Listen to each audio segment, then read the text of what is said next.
Deer farming has been around for ages, but most people don't know much about it. In this mini documentary, I'll give you an inside look at what it takes to be a white-tailed deer farmer. I've had the chance to work closely with a father and son team who started their own farm, Master Rack Whitetails, in 2019, raising these remarkable animals.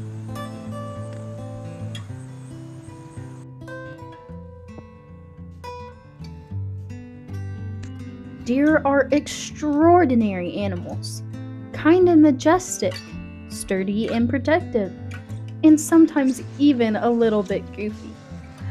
But like raising any animal, white-tailed deer pose unique challenges to farmers. As prey animals by nature, they're often skittish and untrusting, which can make helping them difficult if they fall ill or get injured. Master Rack Whitetails faced one such challenge a few summers ago, a situation that would change their farm for the better.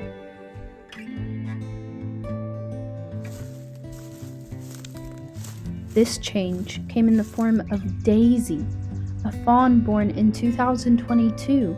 She was unusually small and weak at only 2 pounds, compared to the average 5 to 7 pounds. John, the farm's owner, watched her struggle to gain her mother's attention. When he realized she had been rejected, he stepped in, deciding to save her and raise her by hand. As the season went on, the team made the choice to pull another fawn, Rogue, to bottle raise alongside Daisy, knowing that deer can struggle emotionally if raised alone. Raising these fawns took an immense amount of research, time, and teamwork, with everyone pitching in to help.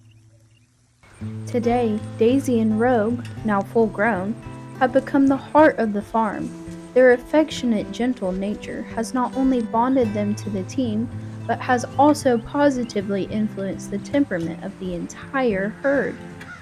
With their calming presence, the herd has grown more trusting, leading the farm to make a bold decision.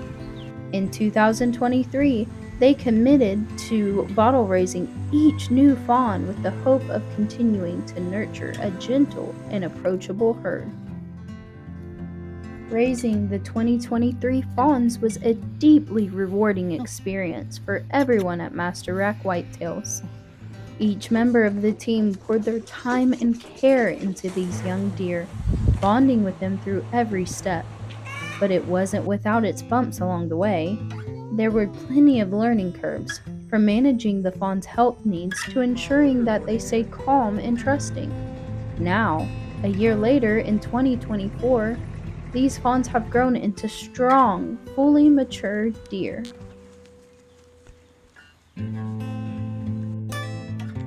For the does, there's a careful plan ahead.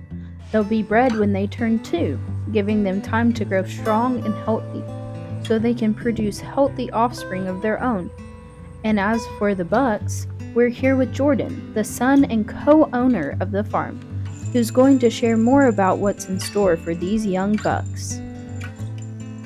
So, another thing people don't think about is the life cycle of animals. So, heading towards winter, September, October, they've already grown their antlers, and what that's called is being enveloped. And so, people stereotypically see bucks with these big white antlers, and they're like, oh, that's deer antlers. Well, what they usually don't see is deer with these big kind of like tan things that kind of look like their fur and they're fuzzy. Well, that's when they're in velvet. And so when they're in velvet, they're really sensitive to the antlers, so you don't have to worry so much about them getting hurt or fighting each other, because there's a lot of blood veins going up there to form the bone, because antlers are kind of like your fingernails. And when they're forming, they're not going to fight because they're so sensitive, and they're painful for them to fight with. But after when they start transitioning from velvet and into bone, you start seeing the velvet start shedding from their antlers. And it's kind of a grotesque scene because it's bloody and you got stuff hanging off of it and they're scratching on trees, because it's not as painful, because the antler's fully grown, it's not going to grow anymore. And so as they go from velvet to bone, the next step for them is to either shed the antlers, naturally, and that what happens there is they go through rut, and then once it goes out of kind of winter, you start getting into March and April, kind of more breeding season for the does when they're going to be kind of getting closer to giving birth and all that, because what happens is these nubs completely fall off.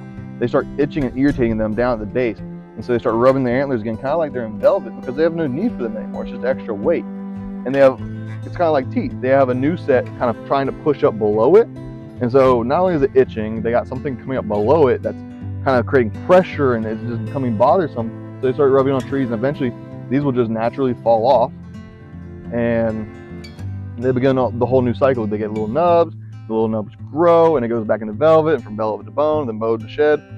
And the difference between wild deer and farm-raised deer is that they could shed their antlers every year, but that poses a risk and liability problem to farmers, because during the rut, when they're trying to pick their females to breed, they like to fight with them, and what the people don't understand is they'll fight to the death. So what farmers do to mitigate risk is we take their antlers and cut them off. And we do that by knocking the deer down with a tranquilizing dart, and it sedates them safely. Now, with anything there is a risk, you do have to be careful, but we cut their antlers off low to the base, but not too low to hurt them, so that they're not a danger to themselves or others. So the deer I was previously petting is a piebald deer. He has white markings on his body. They're unique and highly valued amongst deer farming. Not only that, they're very valuable if you can show that they're proven piebalds. And what I mean is, Thumpy down here is what we call him. We're taking him and putting him on a group of mature females to see if he can breed to them and produce piebald offspring. And if he can do that, it'll increase his value exponentially amongst the business. And he's very different from his brother over here, who is your typical white-tailed deer, which is still very valuable, and he's still a very beautiful deer.